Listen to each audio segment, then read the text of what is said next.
सतगुरु की साजी निवाजी प्यारी साध संगत जी, प्यार और सत्कार से कहना धन निरंकार जी। साध संगत जी, सतगुरु माता सुदीक्षा जी महाराज का हर पल शुक्राना करते हैं। सतगुरु माता सुदीक्षा जी महाराज ने 26 मई 2019 को हमें अपने विचारों द्वारा समझाया है।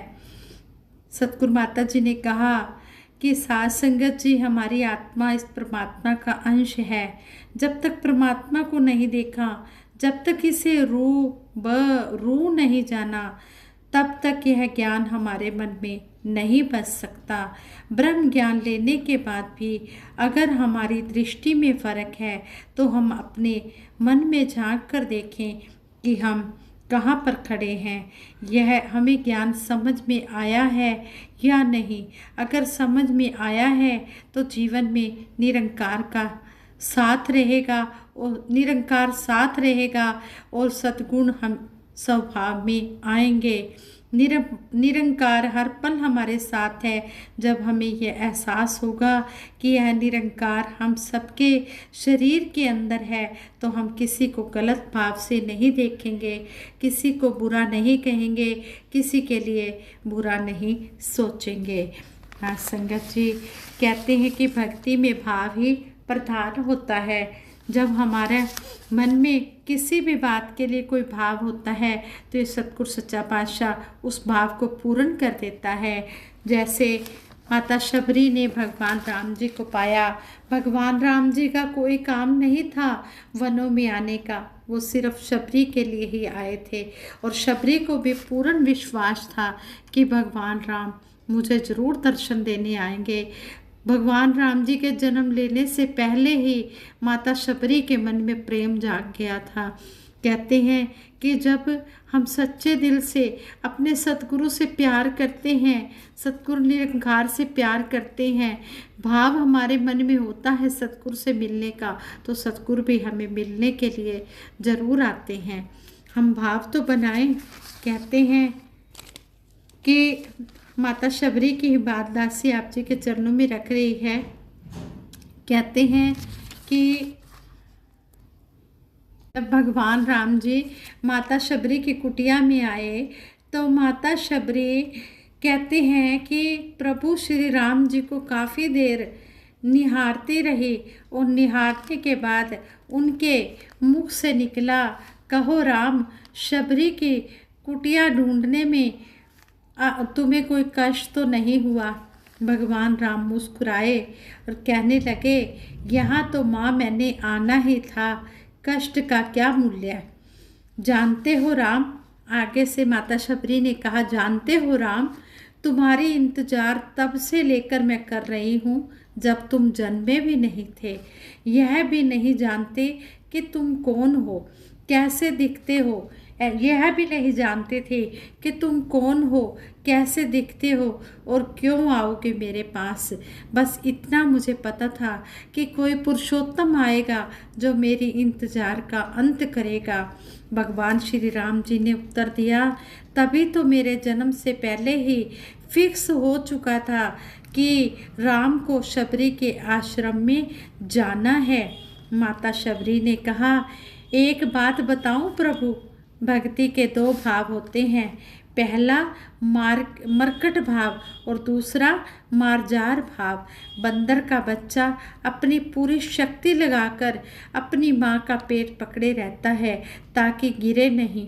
उसे सबसे अधिक भरोसा विश्वास अपनी माँ पर ही होता है और वह उसे पूरी शक्ति से थामे रहता है। यहाँ यही भक्ति का भी एक भाव है जिसमें भगत अपने ईश्वर को पूरी शक्ति से पकड़े रखता है, दिन रात उसकी पूजा करता है। पर मैंने वह भाव नहीं अपनाया। मैं तो उस बिल्ली के बच्चे की तरह थी जो अपनी माँ को पकड़ता ही नहीं बल्कि निश्चिंत बैठा रहता है कि माँ है ना, वह अपने आप ही मेरी रक्षा करेगी और माँ सचमुच उसे अपने मुंह में टांग कर घूमती है। मैं भी निश्चिंत थी कि तुम आओगे ही, तुम्हें क्या पकड़ना। भगवान राम मुस्कुरा रहे हैं। माता शबरी ने फिर कहा, सोच रही हूँ बुराई में भी तनिक अच्छाई छिपी होती है। कहाँ सुदूर उत्तर के तुम और कहाँ गौर दक्षिण की मैं। तुम प्रतिष्ठित रघुकुल के भविष्य और मैं वन में रहने वाली भीलनी। यदि रावण का अंत नहीं करना होता तो तुम कहाँ से आते। भगवान राम गंभीर होकर कहने लगे, भ्रम में ना पड़ो माँ। राम क्या रावण का वध करने आया था? छी! अरे रावण का वध तो लक्ष्मण अपने पैरों से बाण चलाकर कर सकता है। राम हजारों कोस चलकर इस घने जंगल में आया है तो माँ केवल तुमसे मिलने के लिए आया है।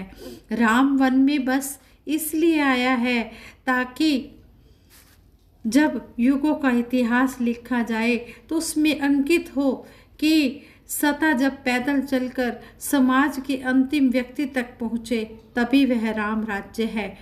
राम वन में इसलिए आया है ताकि भविष्य याद रखे कि प्रतीक्षा अवश्य पूरी होती है, इंतजार अवश्य पूरी होती है। राम सिर्फ रावण को मारने के लिए नहीं आया था। माता शबरी एकटक राम जी को निहार रही है। प्रभु राम जी ने फिर कहा, राम की वन यात्रा रावण युद्ध के लिए नहीं है माता। राम की यात्रा शुरू हुई है भविष्य के आदर्श की स्थापना के लिए। राम ने अवतार लिया ताकि विश्व को बता सके कि अधर्म का अंत करना ही धर्म है।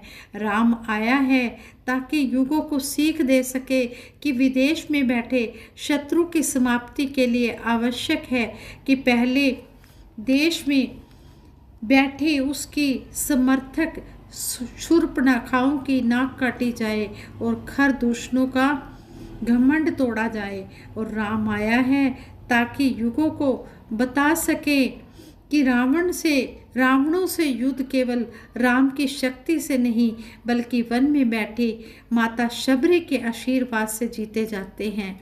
माता शबरी की आंखों में आंसू बह रहे हैं। उन्होंने बात बदल कर कहा, बेर खाओगे राम?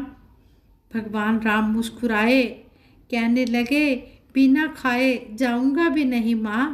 बेर तो मैं अवश्य खाऊंगा, बेर खाने ही आया हूँ। माता शबरी अपनी कुटिया में बेर लेकर आई और भगवान राम जी के सामने रख दिए। और भगवान राम जी और लक्ष्मण खाने लगे तो माता शबरी ने पूछा, प्रभु बेर मीठे हैं ना? यहाँ आकर मीठे और खट्टे का भेद भूल गया हूँ माँ। भगवान राम कहने लगे, यहाँ आकर मीठे और खट्टे का भेद भूल गया हूँ माँ। बस इतना समझ रहा हूँ कि यही अमृत है। माता शबरी मुस्कुराई और बोली, सचमुच तुम मर्यादा पुरुषोत्तम हो राम। साथ संगत जी, भगवान राम जी को तो हमने नहीं देखा, लेकिन हमने अपने सतगुरु बाबा हरदेव सिंह जी महाराज को देखा है। वो भी भगवान राम थे हमारे लिए। वो भी इसी तरह कभी भी किसी की भावना को सतगुरु बाबा जी ने ठुकराया नहीं, सबको अपने गले से लगाया। कहते हैं कि महाराष्ट्र में एक बार सतगुरु बाबा हरदेव सिंह जी महाराज किसी के घर में चरण डालने गए तो कहने लगे कि उस घर में एक काम वाली भी आई हुई थी और काम वाली को पता था कि आज मेरे जहाँ पर मैं काम करती हूँ वहाँ पर मेरे सतगुरु आएंगे। तो वो अपने घर से भुने हुए चने लेकर आई कि मैं इसका भोग लगवाऊंगी अपने इष्ट देव को, अपने प्रभु परमात्मा, अपने सतगुरु को। ये जानी जान, ये सब कुछ जानता है, अंतर्यामी है, खटखटवासी है। सतगुरु बाबा हरदेव सिंह जी महाराज को सब मालूम था।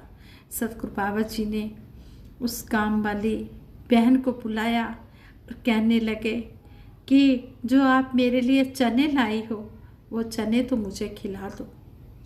वो बहन ने चने बाबा जी के आगे किए, बाबा जी ने भोग लगाया और उस बहन की आंखों से टप टप आंसू बह रहे हैं। कहने लगी, भगत वत्सल सतगुरु सच्चे पातशाह, वाकई में आप गरीब निवाज हो, आप सबको नवाजते हो। सतगुरु बाबा हरदेव सिंह जी महाराज को तो सभी ने देखा है, सतगुरु बाबा जी का युग तो सभी ने ही देखा है। कैसे भोले भाले हमारे सतगुरु बाबा जी सबकी बात सुनते। चाहे सतगुरु बाबा जी के पास समय नहीं भी होता था, तब भी वो कभी ये नहीं कहते थे आपके पास सुनने के लिए मेरे पास समय नहीं है। हर एक को अपने गले से लगाते रहे, हर एक का दुख दर्द सुनते रहे, उसका दुख दर्द दूर करते रहे। ऐसे हमारे सतगुरु बाबा हरदेव सिंह जी महाराज जो हमने देखे हैं, वही हमारे भगवान राम जी के रूप में आए हैं, वही भगवान श्री कृष्ण जी के रूप में, सभी रूपों में मेरे सतगुरु विराजमान हैं। आज हमारे वक़्त के सतगुरु माता सुदीक्षा जी महाराज भी हमें यही समझा रहे हैं कि हमने कभी भी किसी का बुरा नहीं सोचना है, किसी को बुरा नहीं कहना है।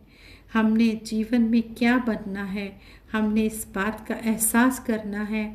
अगर गर्मी है तो हमने हवा बनकर सबको ठंडक देनी है और अपने भी मन को ठंडा रखना है।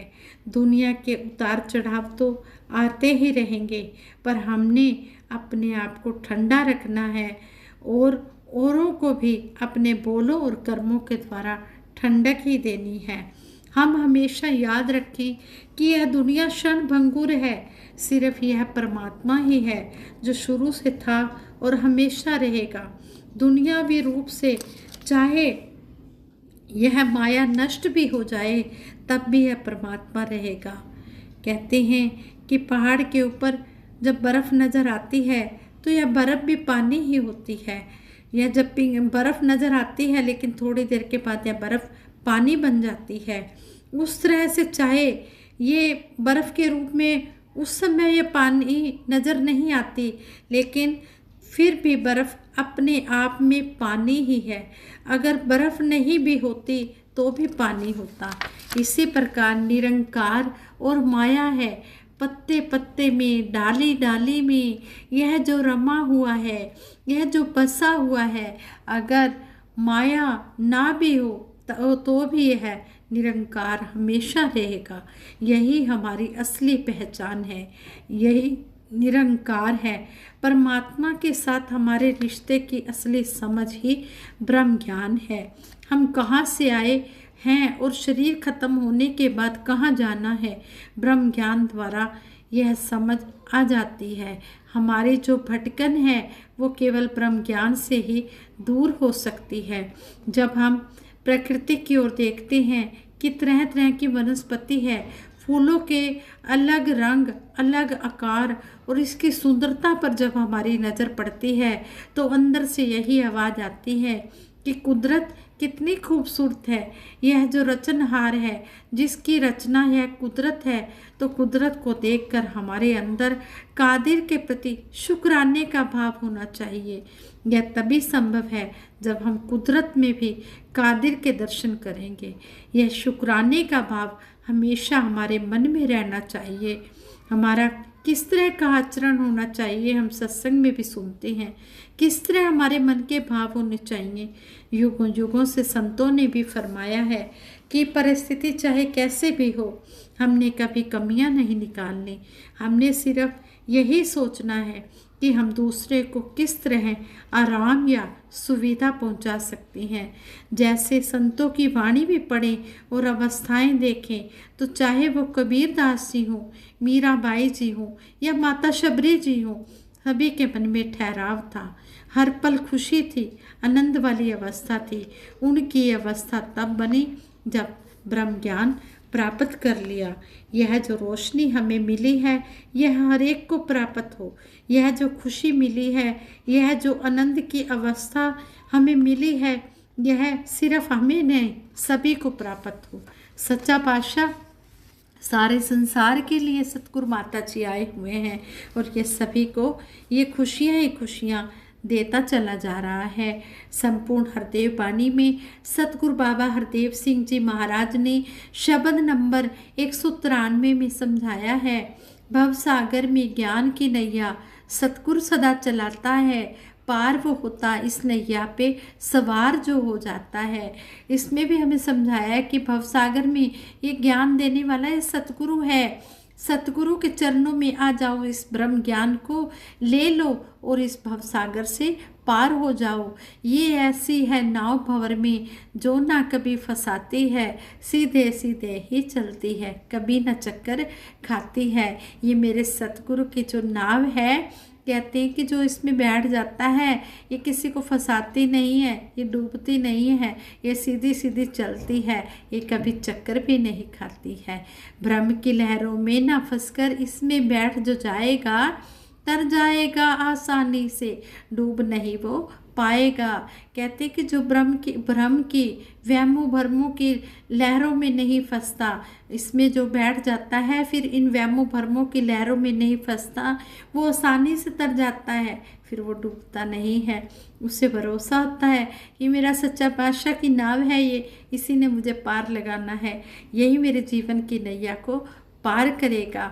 भव सागर है गहरा सागर और बड़ा भयकारी है, भय न खाना सतगुरु माझी समर्थ है उपकारी है। कहते कि भवसागर जो है ये गहरा सागर है और बड़ा भयकारी भी है, लेकिन जिसने सतगुरु का सहारा ले लिया है उसको कोई भय नहीं रहता है। उसको पता है ये सतगुरु है मेरा दाता, ये समर्थ, ये मेरा सच्चा पातशाह हर पल मेरे साथ है, मैंने इसका दामन पकड़ा है, ये हर पल मेरी रक्षा करेगा, करता भी है। पैसा और रुपया कुछ ना उतराई का लगता है, कहे हर देव केवल अपनी मैं को देना पड़ता है। यहाँ पर सतगुरु बाबा हरदेव सिंह जी महाराज कहते हैं कि यहाँ माया का कोई वो बोलबाला नहीं है, यहाँ पर तो सिर्फ अपनी मैं को देना पड़ता है, अपने अभिमान को त्यागना पड़ता है, अपने आप को मन से झुकाना पड़ता है, विनम्र होना पड़ता है। जो श्रद्धा भाव से सतगुरु के चरणों में आकर अपने आप को अर्पित कर देता है, समर्पित कर देता है, कहते हैं कि वो इस ब्रह्म ज्ञान को पा लेता है और फिर अपने भव सागर से पार हो जाता है, फिर अपने जीवन की यात्रा को सफल कर लेता है। सतगुरु बड़ा सहारा लोगों बंदे का रखवाला है, कहे अवतार वही न रूचा जो गुरु का मतवाला है। सतगुरु बड़ा सहारा है, ये सबकी रखवाली करता है, लेकिन कहते हैं कि वही नर सबसे ऊंचा है जिसने सतगुरु का दामन पकड़ा है, जो सतगुरु का मतवाला हो गया है, जिसने सतगुरु को अपने दिल में बसा लिया है। आओ दातार से यही अरदास करें, सच्चे पातशाह हमारी भूलों को बख्शना, कृपा बनाए रखना, चरणों से लगाए रखना, जो भी हमसे भूले हुई हैं उनको माफ़ कर देना, हम कभी भी भूल कर भी कोई भूल ना करें। हे मेरे दाता सच्चे पातशाह, कभी भी किसी का दिल ना दुखाएं। जो भी आप जी की शिक्षाएं हैं इनको हम कर्म रूप में ढालते हुए अपना भी जीवन संवारें और औरों को भी प्रेरणा देकर उनके भी जीवन को संवारने, उनको भी यही प्रेरणा दें कि जैसे हमने अपना जीवन संवारा है, आप भी सतगुरु के चरणों से जुड़ जाओ, इस ब्रह्म ज्ञान को पालो और अपना जीवन संवार लो। हमें सतगुरु सच्चे पातशाह ने जिस तरह जोड़ा है, इसी तरह दातार सच्चे पातशाह सभी को अपने चरणों से जोड़ के रखना, सभी के ऊपर अपनी कृपा दृष्टि बना के रखना। साथ संगत जी दासी इन शब्दों से आप जी के चरणों से इजाज़त लेके दासी से जो भी ये विचार करते हुए भूल चूक गलतियाँ हुई हैं उनके लिए दासी को क्षमा कर देना, आगे के लिए सद्बुद्धि देना, सद्विचार देना, सुमत बख्शना। दासी सबके भले की कामना के लिए सिमरन करवाएगी, सभी ने मिलकर सहयोग देना है। तू ही निरंकार मैं तेरी शरण हाँ मैनू बख्श लो, तू ही निरंकार मैं तेरी शरण हाँ मैनू बख्श लो, तू ही निरंकार मैं तेरी शरण हाँ मैनू बख्श लो। बोलिए सतगुरु माता सुदीक्षा सविंदर हरदेव जी महाराज की जय। निरंकारी राजमाता गुरु बचन अवतार की जय। साथ संगत जी प्यार से कहना दान निरंकार।